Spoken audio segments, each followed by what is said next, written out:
द्रौपदी अपने ही पति को क्यों मारना चाहती थी?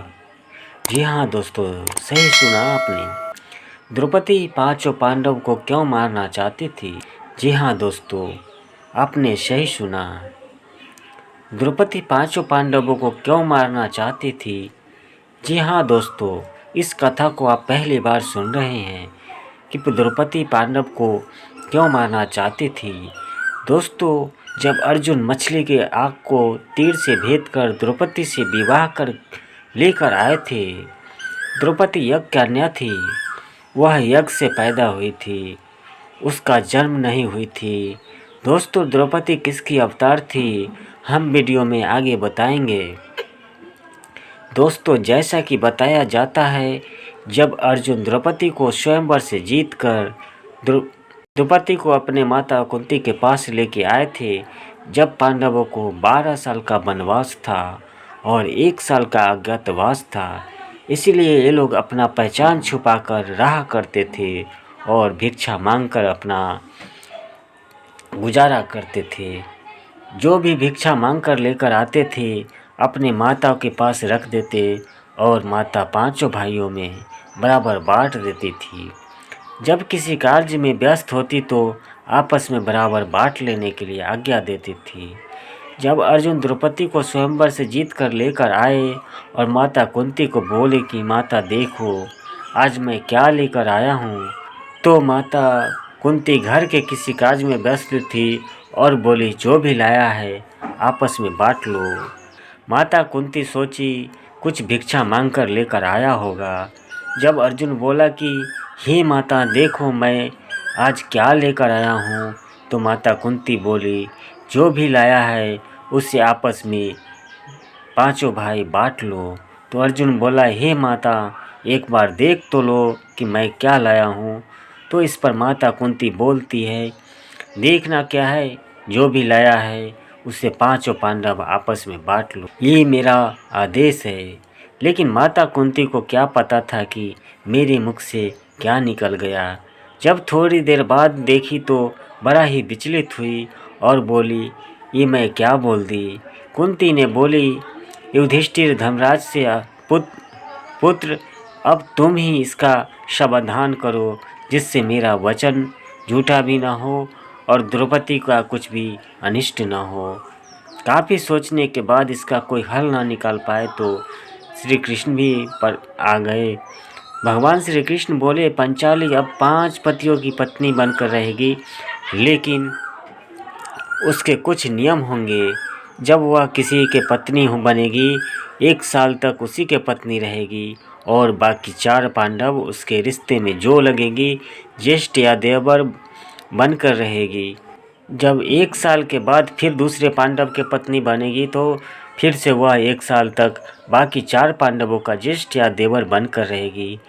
इस पर सारे पांडव मान गए।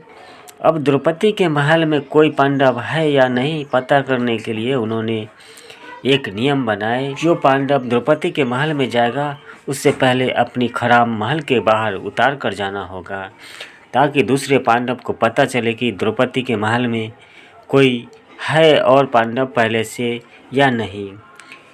एक दिन की बात है, जब भीम द्रौपदी के महल के पास खराम को देखा नहीं और द्रौपदी के महल में गया तो देखा कि अर्जुन पहले से बैठा था और द्रौपदी के पैर दबा रहा था। इस पर भीम ने काफ़ी गुस्सा हो गया और बोला एक स्त्री को तुम पैर दबा रहे हो, और काफ़ी चिल्लाने लगा अरे नीच, तुम एक स्त्री का पैर दबा रहे हो, तुम्हें लज्जा नहीं आता। लेकिन भीम को नहीं पता था कि सच्चाई क्या है। हम आपको इसके बारे में आगे की वीडियो में बताएंगे। अर्जुन कुछ बोलते कि उससे पहले बहुत तेज़ से भीम बोलने लगे और इस आवाज़ को सुनकर धर्मराज युधिष्ठिर भी वहाँ पहुँच गए। धर्मराज युधिष्ठिर की सभी बातों को जानते थे, फिर भी चुप रहे और उन्होंने उनसे पूछा कि भीम तुम इतना ज़ोर से क्यों हल्ला कर रहे हो, शांत हो जाओ, जो भी बोलना है शांति से बोल दो। उन्होंने कहा अर्जुन एक औरत को पैर दबा रहा है, यह एक नीच काम कर रहा है, स्त्री की तरह यह तो गलत है जो अर्जुन कर रहा है। तो धर्मराज ने कहा, कौन सा गलत है? यह कोई भी गलत नहीं है। अगर कोई स्त्री थकी है, हारी है, तो पति पैर दबा सकता है, इसमें क्या दिक्कत है? भीम को और भी गुस्सा आ गया और बोला कि तुम लोग मेरी बातों को नहीं मानते, तुम लोग ही में रहो, मैं जा रहा हूँ। अब भीम वहाँ से चले गए। अब भीम को जाते जाते एक जंगल में पहुँच गए और वहाँ शाम भी हो गया था। अब भीम एक पेड़ के ऊपर चढ़ के आराम करने लगे। तभी वहाँ देखा कि एक पौधा में पानी पटाने वाला आता है। पानी को पटाने के बाद वहाँ एक टेंट लगाता है, जिसमें कुछ ही क्षणों के बाद दरबार लग जाता है और वहाँ सभी देवी देवता आ जाते हैं। ब्रह्मा, विष्णु, महेश और श्री कृष्ण भी वहाँ पहुँच गए और कुछ ही देर बाद द्रौपदी भी वहाँ पहुँचती है, अपने हाथ में खड़ग लेकर, और कहती है, हे कृष्ण, तुमने कहा था पांडवों के रक्त देने के लिए, जिससे मेरा खप्पर भर जाएगा, और मैं सबसे पहले भीम को मारना चाहती हूँ, क्योंकि मैं भीम को मारने कर आधा खप्पर उसके खून से भर लूँगी। भगवान श्री कृष्ण कहते हैं, आप स्वयं जगदम्बा है, इसलिए मैं आपके वचन का पालन करूँगा। इतना क्रोधित न हो, अभी जल्द ही महायुद्ध होने वाला है, जिसमें हजारों सेना मरेगा, लाखों की संख्या में मरेगा। जितना चाहना आप उतना अपने खप्पर में भर लेना। पांडव भी उसी में होंगे, आपकी सारी मनोकामना पूरी होगी। द्रौपदी ने कहा, ठीक है, अगर आप ऐसा कहते हैं तो मैं जा रही हूँ, लेकिन अब मैं आपसे दोबारा आज्ञा नहीं मांगूंगी। भगवान श्री कृष्ण ने कहा, ठीक है, आप जाइए, जैसा कहा वैसा ही होगा। कुछ देर बाद द्रौपदी वहाँ से चली गई और सारे देवी देवता चले गए, श्री कृष्ण भी चले गए। अब भीम के अंदर डर पैदा हो गया और उन्होंने सोचा, ये तो मुझे भी मार डालेगी और मेरे भाइयों को भी मार डालेगी, इसलिए अपने भाइयों को बताना चाहिए। फिर उन्होंने पहले श्री कृष्ण से मिलने का निश्चय किया और भीम ने श्री कृष्ण से मिलने के लिए गए और उनसे पूछा कि हे प्रभु, मैंने जो देखा वो सही है? इस पर श्री कृष्ण ने कहा, हाँ भीम, वो सच ही था। तो भीम ने कहा कि द्रौपदी इतनी विशाल का रूप लेकर और हाथ में खड़ग लेकर क्या करने आई थी? भगवान माधव ने कहा, हे भीम, तुम कितने भोले हो। द्रौपदी यज्ञशयनी है और साक्षात जगदम्बा है, स्वयं माता काली का रूप है, वह अपना खप्पर भरने के लिए आई थी। भीम ने कहा, वो अपना खप्पर भरना चाहती तो मुझे क्यों मारने के लिए कहती थी? भीम से अपना आधा खप्पर भर लूँगी। तो भगवान माधव ने कहा कि और वो पहले ही निश्चय कर लिया है कि आपको ही मारकर आधा खप्पर भर लेगी। फिर भीम ने कहा कि हे कन्हैया, हे माधव, मुझे बचने के लिए कोई उपाय बताए। तो भगवान श्री कृष्ण ने कहा कि हे भीम, द्रौपदी तुम्हारी पत्नी है और वो नहीं जानती कि तुम इस बात को जानते हो, इसलिए तुम यहाँ से जाओ और कोई भी तुमको भोजन करने के लिए कहे तो तुम रूठ कर बैठना और किसी के कहने पर नहीं खाना। जब तुम्हें स्वयं द्रौपदी तुमको खाने के लिए कहेगी तो तुम उनसे वचन मांगना और तभी तुम भोजन करना, जब तक मैं भी वहाँ आ जाऊँगा। भीम ने कहा, जैसी आज्ञा माधव, आप जैसा कहते हैं वैसा ही होगा। भीम वहाँ से चले गए और अपने घर में आ गए। सबसे पहले माता कुंती उनका हाल चाल पूछती है और फिर खाना खाने के लिए कहती है, तो भीम ने मना कर देता है, मैं नहीं खाऊंगा। फिर कुछ देर बाद युधिष्ठिर भी आते हैं और खाना खाने के लिए कहते हैं।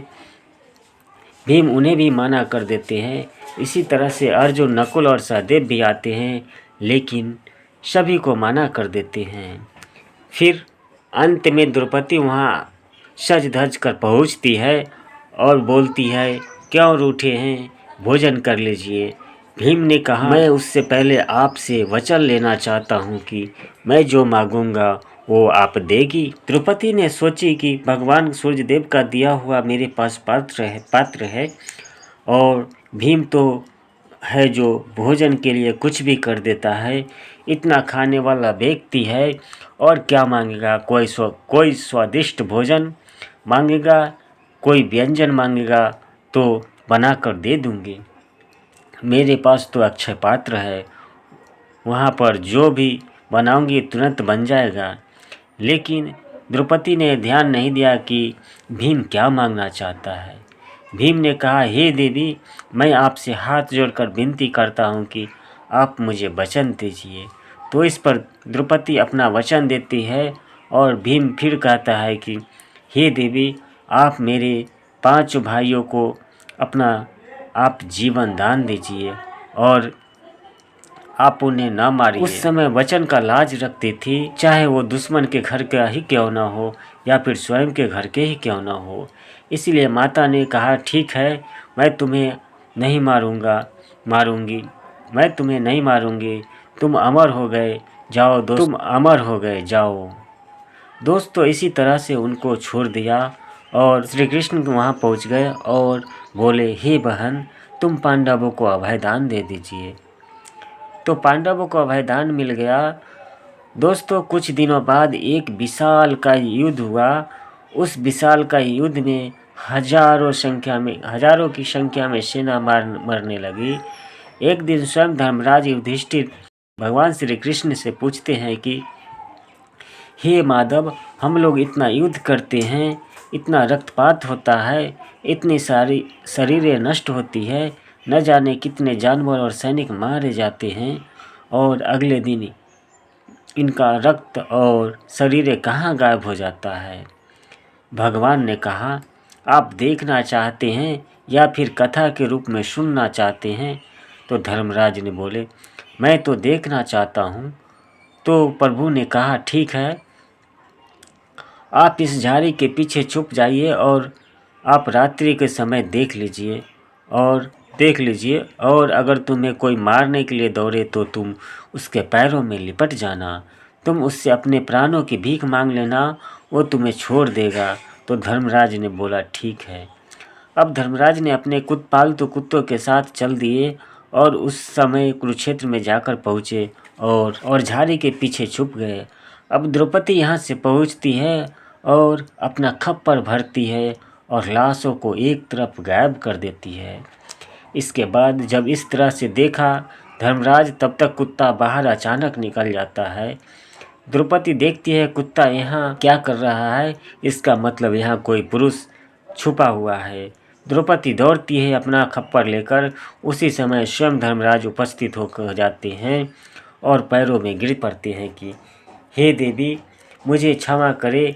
देवी ने देखी स्वयं धर्मराज खड़े हैं तो देवी ने बोली, ठीक है, मैं तुम्हें अमर होने का वरदान देती हूँ। कुत्ता तो पहले से ही अमर था क्योंकि वो यमराज का रूप था। इसीलिए दोस्तों धर्मराज सशरीर स्वर्गलोक के गए थे। तो दोस्तों पांडव ने इस तरह बचे द्रौपदी के हाथ से मरने। कमेंट बॉक्स में जय श्री कृष्णा लिखना न भूलें।